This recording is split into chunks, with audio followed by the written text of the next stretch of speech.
Welcome to Yin and Young. The following is a story taken from Chapter 2. I have called it Love and War. I hope you enjoy it. On the other side of the world, in a different time but a similar age as Bobby, Yinlin and her mother were staying with Qianlong, who preferred that they live together at the Army Barracks. Qianlong was a respected senior officer, and the young men who served under his command spoke well of him.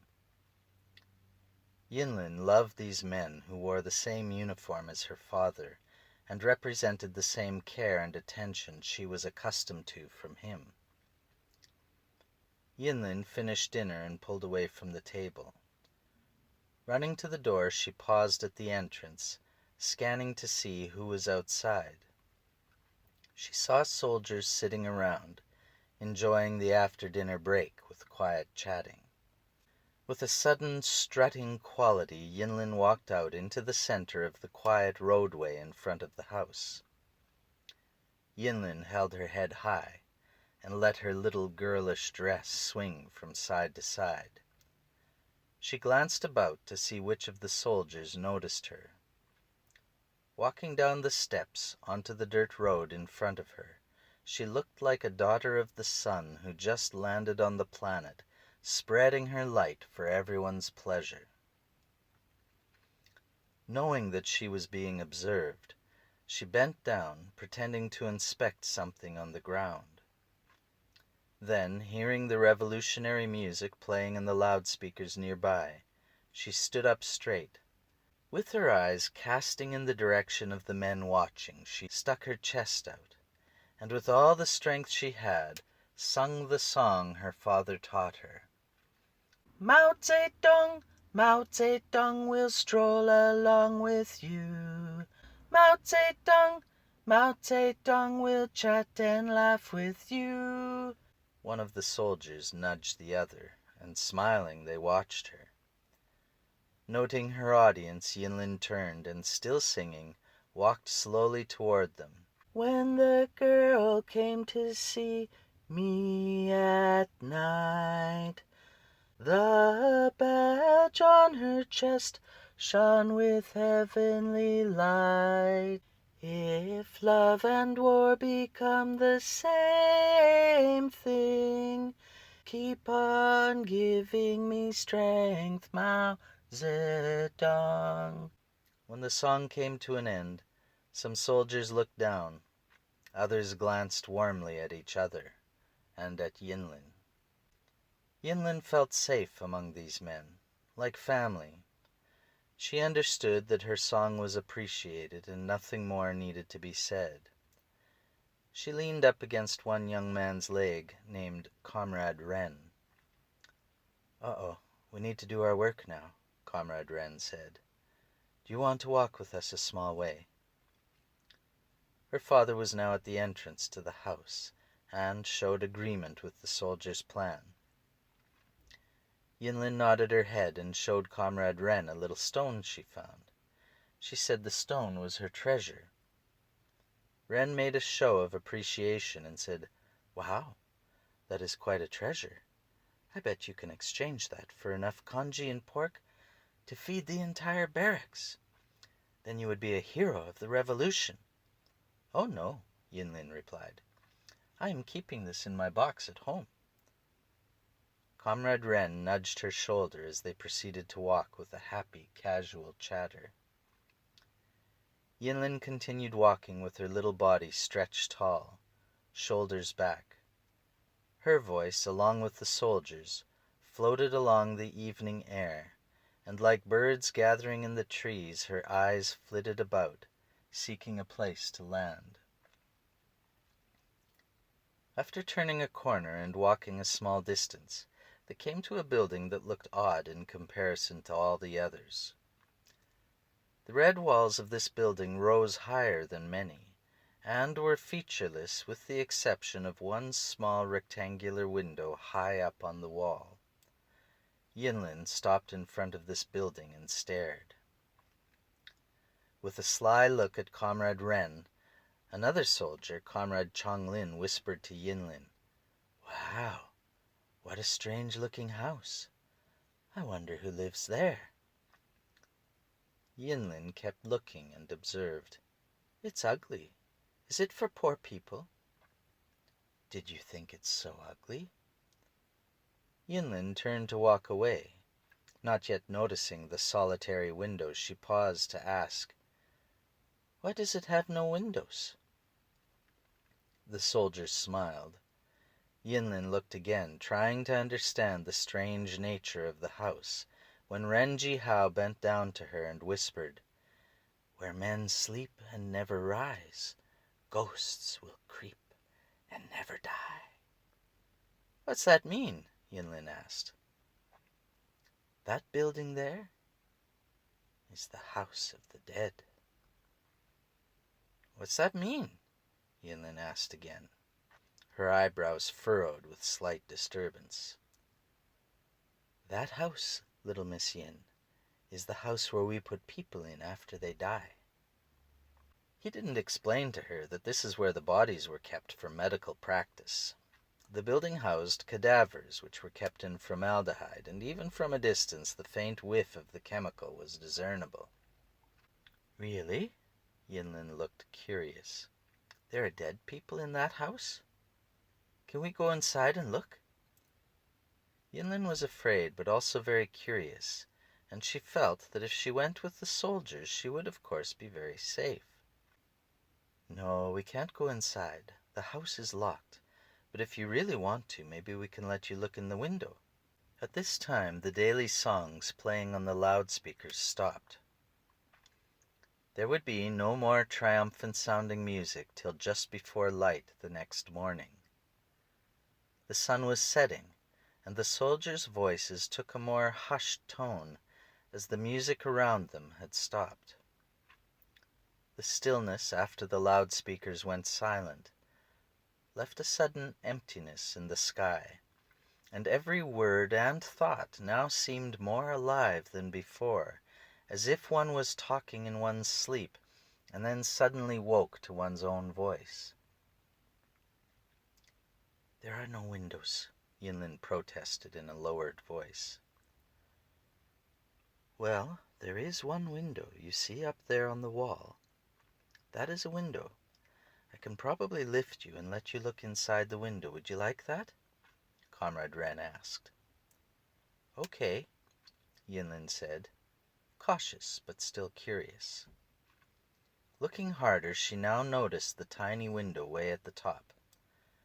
Okay, guys, he said to some of the soldiers near him. Someone lift little Miss Yin, will you? Comrade Ren stood close with his face toward the red building. One of the soldiers placed Yinlin on Comrade Ren's shoulder so that each of her legs fell to either side of his cheek. He felt the sole of her shoe scrape past his ear, and he grabbed her legs. With one hand on her right leg, and the left hand leaning against the red building, he said, Okay, now, you need to grab my head and climb up so that you're standing on my shoulder. Can you do that? Uh-huh, she said. Yinlin wobbled a bit, her body swaying forward and back as she grasped what little she could of Comrade Ren's hair. Ow, ow, easy. Someone watch behind her in case she falls back, Comrade Ren said. Okay, now, Miss Yin, hold on to my head, and try to pull yourself up so that you're standing on my shoulders, not sitting. Yinlin did as she was told, and with a lot of scuffing and scratching she eventually stood on Comrade Ren's shoulder, holding his hair with one hand and reaching forward to lean on the red building with the other. The sun was just below the horizon now, and the walls of the building released their warmth against the cooling air. Everything was silent except the grunting of Comrade Ren and Yinlin's beating heart. Comrade Ren looked up past Yinlin's waving skirt and asked her if she could see in the window. Yinlin reached upward but could only get her hand on the edge of the window, unable to get a view inside. Okay, Comrade Ren said. Let me catch you. He backed away from the wall and let Yinlin fall into his arms, setting her down gently back to the ground. Just wait. We can do it. Comrade Cheng, come here. I'm going to let Miss Yin on my shoulders, and then you're going to let me on your shoulders. Got it?" Comrade Cheng laughed and said, "Are you sure about this? We don't want to get Miss Yin hurt. Just let me get on. It's getting dark and we don't have much time. Come on, we're soldiers. We should be able to do this small thing. Okay, Miss Yin, you can climb on my shoulders again." Yinlin once again straddled her legs behind Comrade Ren's ears. She held his hair with both hands like she was riding a wild horse, completely absorbed in the adventure she had chanced upon. Comrade Ren then climbed onto Comrade Cheng's shoulders, and Comrade Cheng pushed himself upward with the help of a couple other soldiers. Comrade Ren shouted to the others, "Okay, guys, you need to gather around in case we lose our balance. You need to spot us." There was a commotion of talking as the human ladder pressed up against the building. Once again, Comrade Ren encouraged Yinlin. "Okay, little comrade, you need to stand up on my shoulders again. It's going to work this time. Just grab a hold of my head and pull yourself up. You see? You're very close to the window now." Yinlin struggled to get herself up on Comrade Ren's shoulders. She looked down beyond Comrade Ren and saw that below him was Comrade Cheng, and around them some other smiling and encouraging soldiers.